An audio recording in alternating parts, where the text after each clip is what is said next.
Oh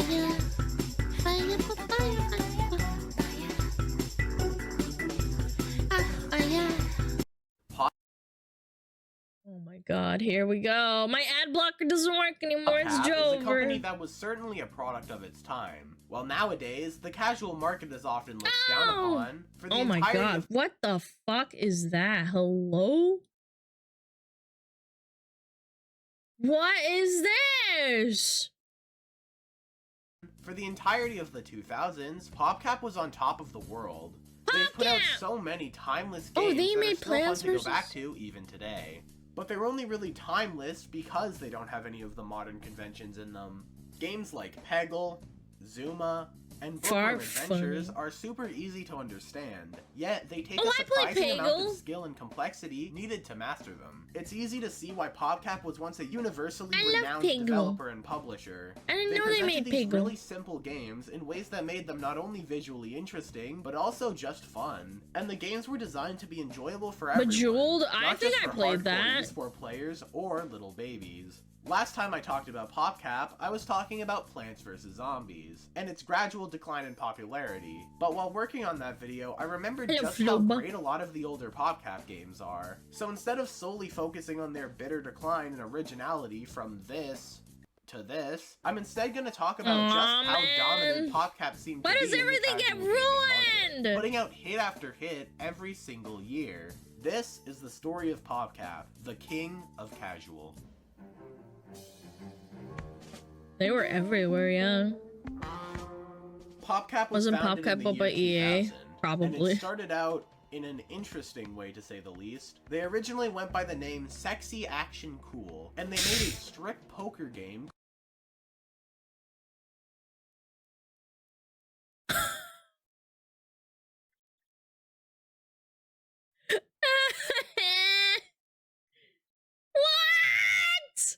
Called Foxy Poker. Sexy Action Cool. They'd make this one game, and hopefully it would make enough money to fund the company's future endeavors.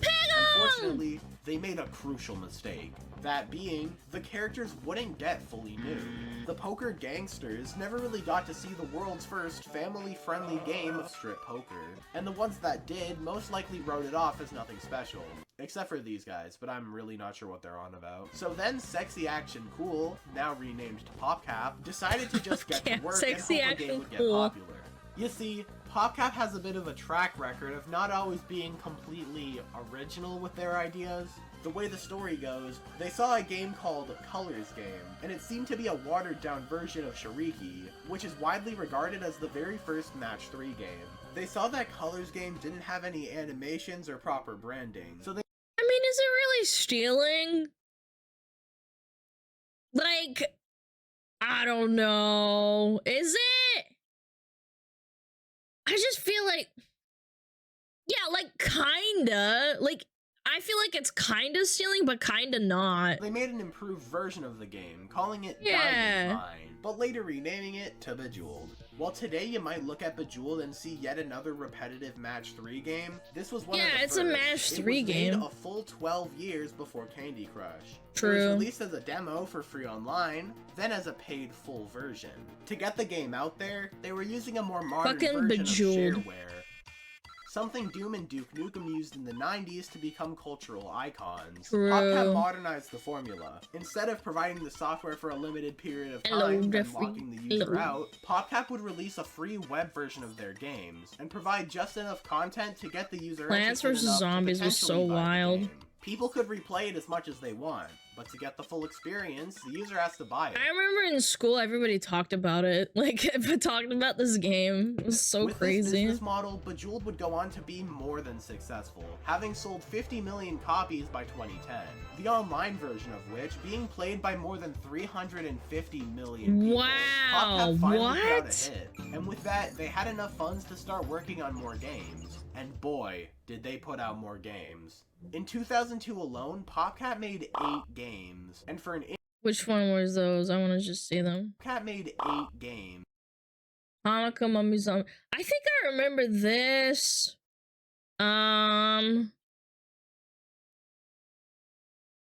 Okay, I think I only know this one. And for an indie Yeah. studio with only a handful of people, that's a really big number. Yeah, While not every that's a game they lot. made was an automatic smash hit, they released at least one decently Peggle! big game We every love year for Peggle! 9 years in a row. Bejeweled in 2001, Insane Aquarium in 2002, Zuma in 2003, Zuma. Feeding Frenzy in 2004, Chuzzle in 2005, Bookworm Adventures in 2006. Yo, Bookworm Adventures was so good. It was good for spelling when you're a little kid and you're like, Mommy, Mommy, Mommy, can you buy me this game? It's a game. It's like, I'm learning how to spelling. Peggle in 2007, Peggle and Bejeweled but again in 2008, Whoa. and finally Plants vs. Zombies in 2009. But for every Zuma or Peggle, there's about 2 or 3 games like Bonnie's Bookstore or Gyromancer. When you put out so many games, it's obvious that not every game is going to be a timeless masterpiece. No. Let's give a moment of silence for this giant list of PopCap games that I've never even heard of. Speaking of Zuma, Zuma's the next big game they released. I used to play Zuma on my dad's laptop in 2004. Damn. To understand.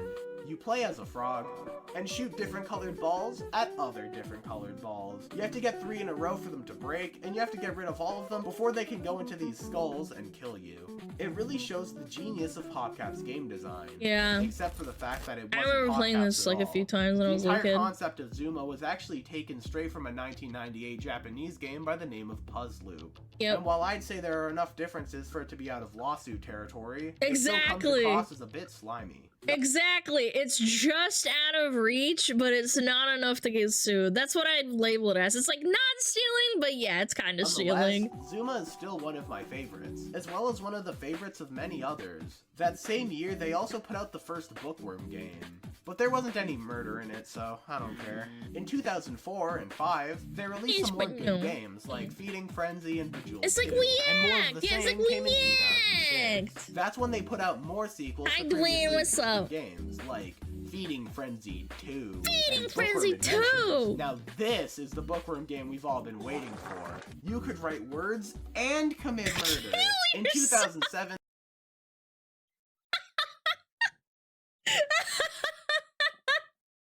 Yo, that fucking snake got blown the fuck up! words and commit murder. In 2007, PopCap had yet another Oh, massive that's so release, ignorant, I love it. Peggle. Peggle! I love Peggle. Peggle is a really good game. Like every other PopCap game, it's incredibly simple, but its visual presentation and characters add a lot of charm to it. And not gonna lie, the game gets really intense at points. Each ability allows for different opportunities, and also fuck this Portal level, man. Wait. Portal. Valve. Peggle Extreme. Releasing 7 months after the first Peggle, Peggle Extreme is a really weird Peggle Orange Box tie-in game. It's really just Peggle but with some levels and backgrounds based off the games from the Orange Box. It's such an interesting combination to see.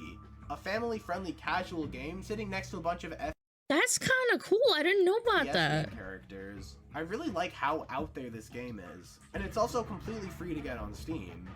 2009 was easily PopCap's That's wild. best year. I didn't know and I'm about not that. just talking about the gardening game. This year also saw the release of Zuma Revenge, a sequel to the 2003 game that also implements more mechanics. You can move the frog between 2 points for more hectic gameplay. Oh, that's This cool. is also the game that has my favorite villain of all time.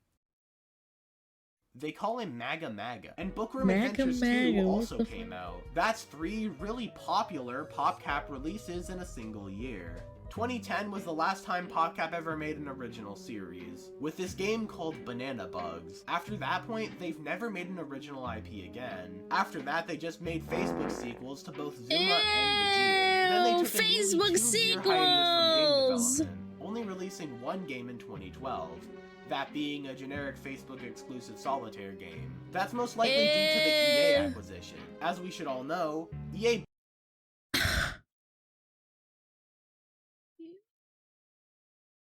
They ruin everything we love, man. bought out PopCap for an estimated minimum of $650 million. In 2013, PopCap, now owned by EA, got back to releasing games. The EA ownership now means they have a lot more money to work with, Thanks, so they made some Dad. high-profile sequels to their most successful games, Peggle 2 and Plants vs. Zombies 2.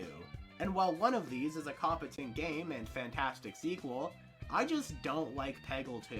I'm gonna try to keep this part brief, but Peggle 2 just doesn't have the charm that the first one has. No, because the first one had the 90s, like, early 2000s charm. Kind of reminds me of that game that you used to get for free on Windows.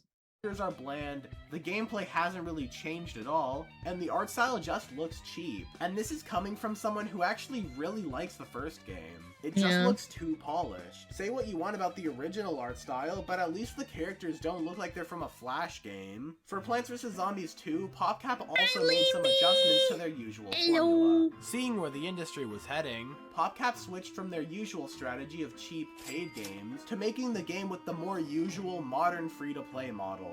This allowed PvZ2 to be available to anyone who has a smartphone, and they would continue to make money off of long-term players through ads or microtransactions. With all that being said, the worst change is that they made the game exclusive to mobile devices, alienating the PC audience where most of their sales from their older games would be found. This is where a lot of people would say that this is the beginning of modern PopCap, as that's when they brought in a lot of the modern money-making tactics we tend to see in gaming today. Yep. But I don't think that's entirely What a surprise! true. EA strikes again. PopCap was a gradual shift, and it all started when they stopped making new games to focus on sequels and spin-offs. This change in business strategy is just a nail in the coffin from what I can tell. So what makes PopCap different from any other casual game company, like Voodoo for instance? Well, here's what made PopCap games great. As an indie studio, PopCap had a ton of charm and personality in their games, in terms of art, dialogue, and characters. The simple gameplay loops and clear visuals make the games really easy to get into even today. And I had so many fucking friends that didn't play like video games on their computer that knew how to play like Plants vs. Zombies and and even Peggle, man. It was fucking wild. I didn't expect people, like, there was this really popular girl, she's like, oh my god, I have Plants and Zombies on my phone. She got her new like iPhone, right? Like the one that her dad bought her. Just like, you know, a rich kid. And she was like, oh my god, I got my new Plants vs. Zombies. And I'm like, wait a minute. You play Plants vs. Zombies? Like, you of all people? Use of interesting fucking blew my mind. Also makes them stand out. PopCap's best games came from a different era. The meaning of casual games was largely changed in the early 2010s to shift heavily towards mobile games. Hyper casual is the word often used to describe the games made by Voodoo. These are the kinds of games that are free to play, have ads, and sometimes even microtransactions for in-game coins. These games have no character and rely on doing the exact same thing over and over again. For nearly a decade, PopCap appeared to be an unstoppable force, constantly creating new IP after new IP. But after a while, they got a bit too comfortable with making sequels. PopCap today is often regarded as a shell of its former self, mainly delegated to making sequels and spin-offs to Plants vs. Zombies. And while I certainly like Plants vs. Zombies, I really wish PopCap would make a new IP for the first time in 12 years. They won't though! It doesn't make money! Again, the ones we got are still more than enough to remember the company in a positive light. And since then, I don't think we've seen a casual gaming company that's been anywhere near Voodoo is fucking disgusting. If you ever want to know about casual games, like Voodoo's it. PopCap is the king of casual. They're just on a throne of garbage. Thanks, EA. They gave him a lot more money, but at what cost, man? At what cost? Yay! Good video though, I like that. That was informative, and I got to remember the good times. Clap girls, clap girls, clap girls. Yay! Mommy! Piss, piss, piss. Shit! Piss, piss, piss, piss, piss, piss. Fuck, fucking shit on. Calm, piss myself. Fuck, piss, piss, piss, piss, piss, piss, piss, piss, piss, fuck, piss, fuck, piss, piss, piss, fuck, piss.